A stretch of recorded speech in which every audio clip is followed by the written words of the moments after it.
Assalamualaikum, selamat datang dan selamat berjumpa kembali bersama dengan kami. Hari ini kami akan membahas perihal psikologi pendidikan. Nah, mari kita golongkan materi kali ini ke dalam beberapa subtema. Psikologi berasal dari bahasa Yunani, yaitu psyche yang bermakna hidup, jiwa, dan hantu. Kemudian, logos yang berarti ilmu. Sekarang mari kita lihat pengertian psikologi menurut para ahli. Menurut Slater, psikologi diartikan sebagai studi ilmu yang mempelajari tentang kejiwaan dan tingkah laku manusia. Menurut Abu, psikologi dapat diartikan sebagai ilmu yang mempelajari tentang tingkah laku dan gejala-gejala jiwa manusia. Sedangkan pendidikan berarti proses pengubahan sikap dan perilaku seseorang atau kelompok dalam usaha mendewasakan manusia dalam suatu pembelajaran atau pelatihan. Maka dari itu, psikologi pendidikan dapat dikatakan sebagai ilmu yang mempelajari tentang belajar, pertumbuhan, dan kematangan individu, serta penerapan prinsip-prinsip ilmiah terhadap reaksi manusia yang bertujuan untuk mempengaruhi proses mengajar dan belajar. Ruang lingkup psikologi pendidikan menurut Sumadi Suryobroto terbagi menjadi yang pertama, pengetahuan. Pendidik perlu memiliki pengetahuan yang lebih untuk memberikan pengajaran pada anak didiknya. Proses belajar mengajar memberikan dampak secara pengetahuan atau kognitif pada peserta didik yang awalnya tidak tahu menjadi tahu. Yang kedua, pembawaan. Pembawaan dimiliki seorang pengajar sebagai gaya penyampaian materi konsep pengajaran selama berada di kelas, dan juga diperlukan untuk mengubah suasana yang menstimulus siswa selalu aktif. Yang ketiga, proses-proses tingkah laku. Menurut Suryabhrata ada 2 poin. Poin yang pertama, perubahan perilaku karena pertumbuhan dan perkembangan. Poin yang kedua, perubahan perilaku karena belajar merupakan faktor yang penting. Yang keempat, hakikat dan ruang lingkup belajar merupakan hal yang mendasar dalam proses belajar, seperti interaksi materi yang diberikan kepada siswa. Yang kelima, perkembangan siswa. Perkembangan siswa dapat dilihat dari tingkah laku yang ditunjukkan ketika di kelas, seperti ketertarikan atau keaktifan saat mengikuti pelajaran. Yang keenam, faktor yang mempengaruhi belajar. Faktor yang pertama, situasi belajar. Faktor yang kedua, kondisi ruangan dan kebersihan. Faktor yang ketiga, motivasi siswa. Yang ketujuh, pengukuran pendidikan merupakan evaluasi yang diberikan terhadap peserta didik setelah mendapatkan proses pembelajaran dalam waktu tertentu untuk mengukur perkembangan yang telah didapat. Yang kedelapan, aspek praktis pengukuran. Aspek praktis pengukuran merupakan alat ukur yang digunakan untuk mengetahui perubahan perilaku siswa dan hasil proses belajar. Teori belajar dalam psikologi pendidikan. 1. Teori behavioristik atau behaviorisme. Menurut teori behaviorisme, belajar adalah perubahan tingkah laku. Perubahan tersebut merupakan dampak dari adanya interaksi antara stimulus dan respon. Seseorang dikatakan sudah belajar jika terdapat perubahan pada perilakunya. Teori ini berpandangan bahwa belajar terjadi karena operance conditioning, yaitu jika seseorang belajar dengan baik, maka ia akan mendapatkan hadiah, dan hal itu akan meningkatkan kualitas belajarnya. Dalam teori ini, konsep yang diutamakan adalah input atau stimulus yang diberikan seperti guru mengajarkan pada siswa cara membaca. Kemudian output yang merupakan hasil atau respon akibat dari stimulus seperti siswa menjadi bisa membaca walaupun masih terbata-bata. Hal tersebutlah yang dikatakan belajar.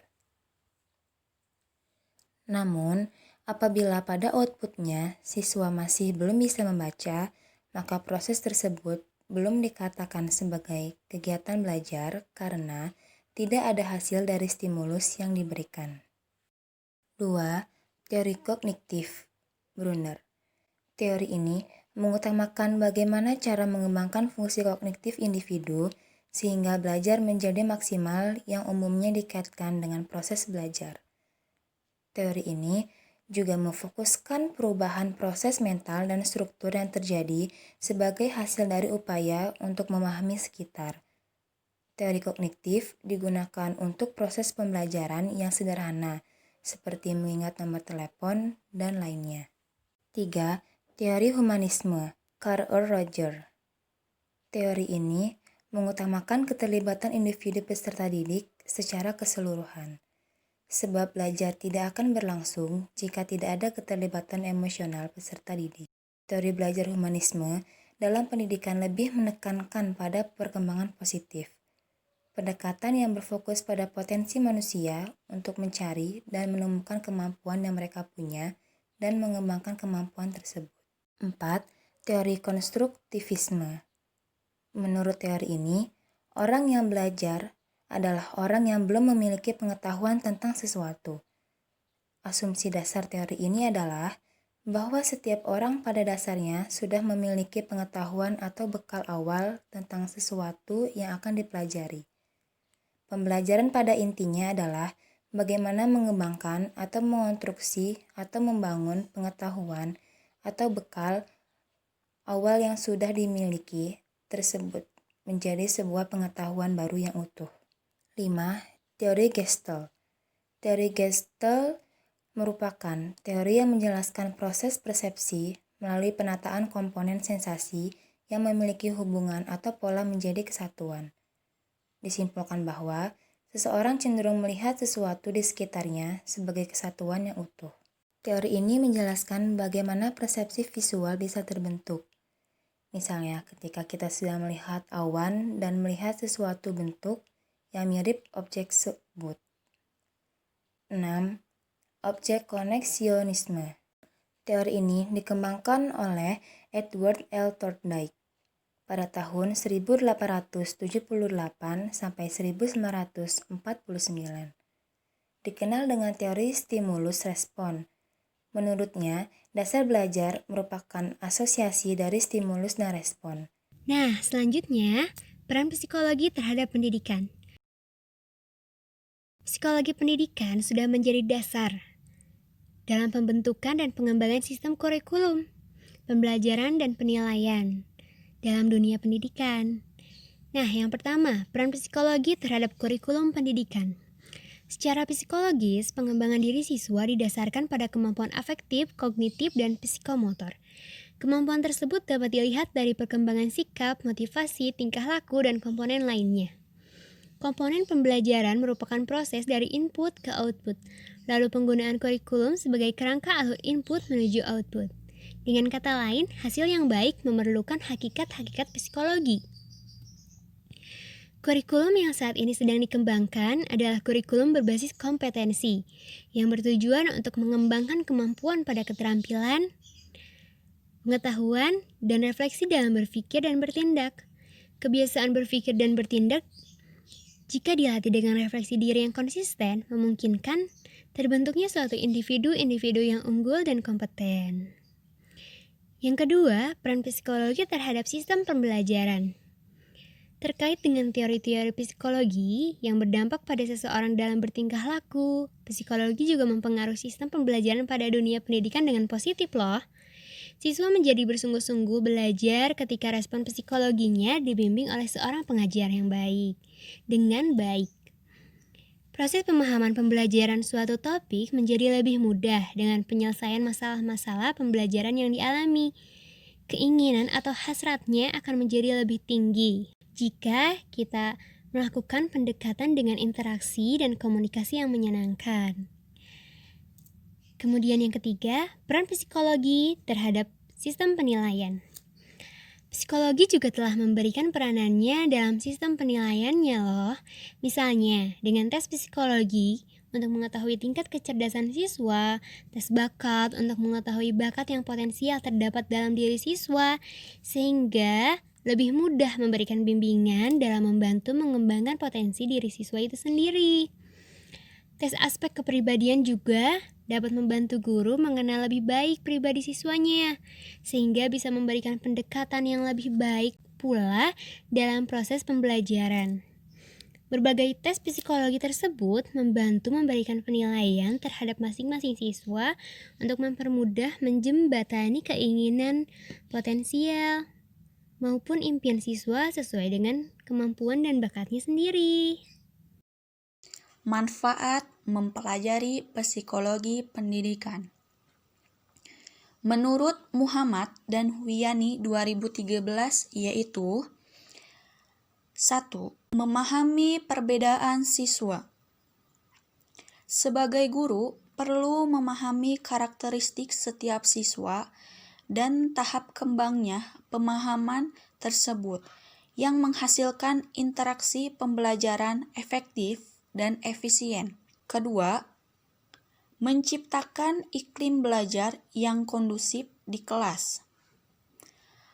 Karena hal ini perlu untuk meningkatkan efektivitas kegiatan belajar mengajar tersebut. Ketiga, memilih strategi pembelajaran yang tepat, karena akan memberikan kemampuan untuk memilih strategi pembelajaran yang tepat di kelas. 4.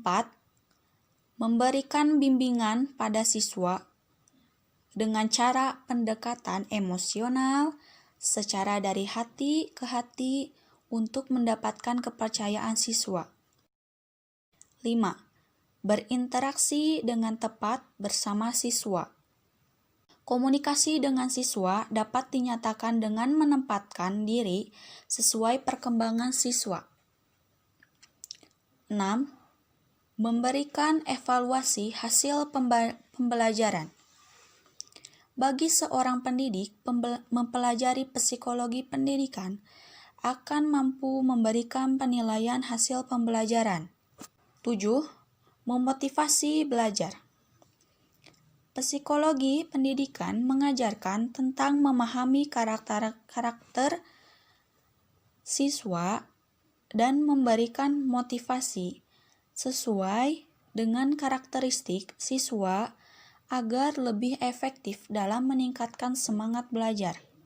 8. Menetapkan tujuan pembelajaran. Agar siswa dapat menentukan tujuan pembelajaran terhadap perubahan perilaku seperti apa yang diinginkan sebagai hasil pembelajaran. 9. Penggunaan media pembelajaran yang tepat, yaitu psikologi pendidikan bermanfaat untuk menentukan media pembelajaran yang tepat untuk siswa seperti media audio, visual, motorik, karena siswa cenderung lebih tertarik dengan proses pembelajaran yang mana menggunakan audiovisual, di mana proses pemahaman materi dapat menjadi lebih efisien. Thank you for watching. Jangan lupa subscribe, like, and comment. Semoga selalu dalam hari-hari yang baik dan menyenangkan ya. See you next time. Bye-bye.